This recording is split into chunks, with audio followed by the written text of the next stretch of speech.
The following Archie Sonic vs. Barry Allen Flash movie features a 9-minute animation. This was not easy to make. At the very least, make sure to watch the latest episode of Fatal Conflict, Boruto vs. Team Gohan, mainly because that episode features major plot elements for this following animation. Thanks and enjoy.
What will happen next? Well, you will find out in just a few seconds, though the only way you're going to understand the plot of what is about to happen is if you check out Boruto vs. Teen Gohan. If you don't do that, it's almost like watching Infinity War without seeing any other Marvel movie, and you don't want to be that dude.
Hey, we should do this again sometime!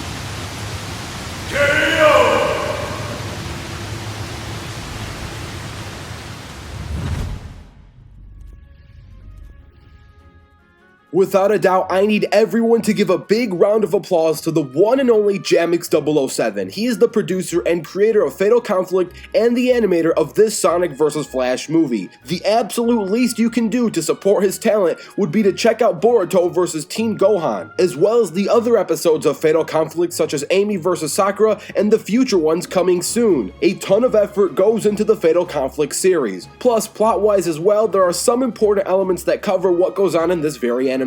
So don't forget to check out Fatal Conflict and stay tuned for the post-analysis.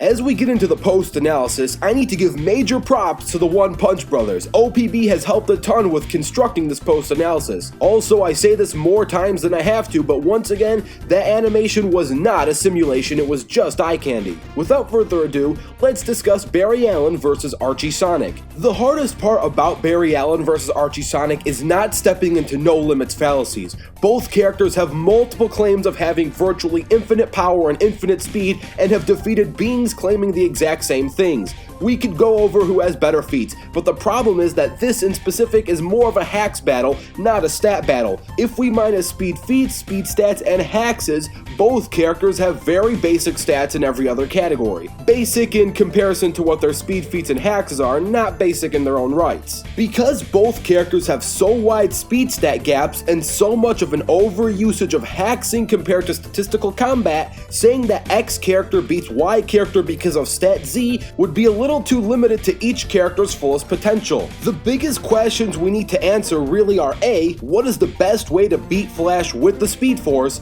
B, what is the best way to beat Ultrasonic and Archie Supersonic? And C, which character would have an easier time capitalizing on their opponent's flaws? The best way to beat Flash is to get Flash to beat the Flash. Unless you're one step away from God like Anti-Monitor, most of Flash's foes use an intelligence edge to try and beat him. Take Gorilla Grodd, Batman, or Captain Cold as examples. Though that wouldn't be Flash at his best. Saying he could get tricked and walk into a fatal mistake is just as weak of an argument as saying Archie Sonic could get tricked and walk into a fatal mistake. Yes, a star level Flash could get tricked and get punched by a universal Archie Sonic, but Archie Sonic could also make a mistake and get trapped in the Speed Force and lose via battlefield removal. Both of these outcomes are possible, but both rely too much on chance/luck and not enough on skill or hacks ability. The important thing that you need to know about the Speed Force is that it's a force. It's called the Force for a reason, as it is responsible for all the Speedster's powers in the DC universe.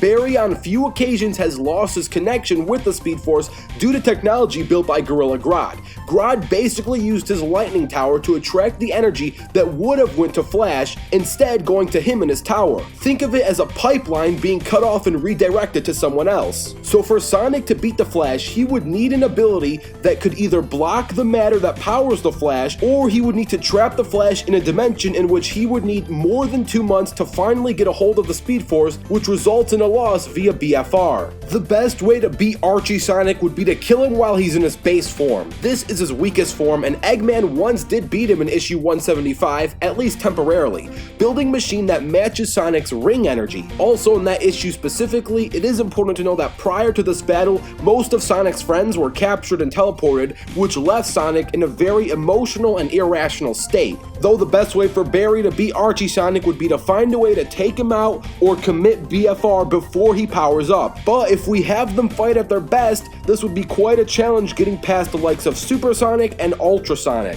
Ultrasonic has the ability to directly manipulate atomic structure and rewrite them to his will, so he can turn water into stone and vice versa. Ultrasonic is also able to transfer energies into other zones and dimensions. He can send enemies to any zone of his choosing through the power of atomic rewriting. The worst zone Flash could be in would be the Zone of Silence, which is a dimension where after a few days all the sound and vibrations a user would have would cease to exist. Keeping the Flash in there for a few days will not be easy, but Ultrasonic could use his atomic rewriting to cut off that pipeline of Speed Force energy, similar to the way that Gorilla Grodd did to take away Flash's powers. Rewriting atoms is quite a broken hack. If Ultrasonic can keep all the atoms away from Flash, even the ones from other dimensions, it would be very difficult for Flash to have a base force of energy to move off of. Flash can't move if there's nowhere to move to. I'm not saying Archie Sonic could keep Flash still, but he could keep atoms away from Flash, and without atoms, Flash would be reduced to just himself. Ultrasonic could not harm living atoms, so he can't directly just break down the Flash, but again, he could most likely win via BFR. The most likely outcome of either character winning would be through BFR, and that is without stepping into No Limits Fallacy Valleys, because I could go on for days showing that each character having infinite energy, infinite speed, and infinite power, it would just be too broken of a debate that wouldn't have a clear winner. Which then leads us to the final question. Is it more likely that Archie Sonic gets stuck in the Speed Force for 2 years like Superboy Prime, or is it more likely that Flash gets stuck in the Zone of Silence? I personally believe that Flash getting stuck in the Zone of Silence is more likely due to the fact that Ultrasonic will always have atoms or particles around him in any layer of the Speed Force to use for his advantage, but in the Zone of Silence, eventually after a few days, Flash will lose his pipeline of power, maybe not indefinitely but long enough to lose via BFR, making the winner of this Rumble, Archie Ultrasonic. Now, I am willing to combine the likes of this video and the cartoon Fight Night episode of Shadow vs. Reverse Flash for that prolonged 2-on-2 rematch. So if both videos get a combined total of 3,000 likes, such a rematch will be put into production. Don't forget to download the free Animation Rewind apps, don't forget to comment down your own ideas, and stay tuned as the next fighters are going to be revealed on the next episode of Rewind Rumble.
Big the cat?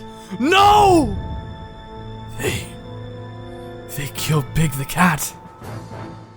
My friend lost his life thanks to those sick plumbers. Shadow, I know our history has been rough, but in benefit to both of us, I think it's time we launch a preemptive strike on the Mushroom Kingdom. We? There is no we. I will never work for you again, and I will avenge Big the cat myself. Shadow, don't fool yourself. You will lose going in there alone. Trust me, I've tried. I don't want to work with you as much as you don't want to work with me, but this is bigger than the both of us. Don't do it for me. Do it for Big the Cat.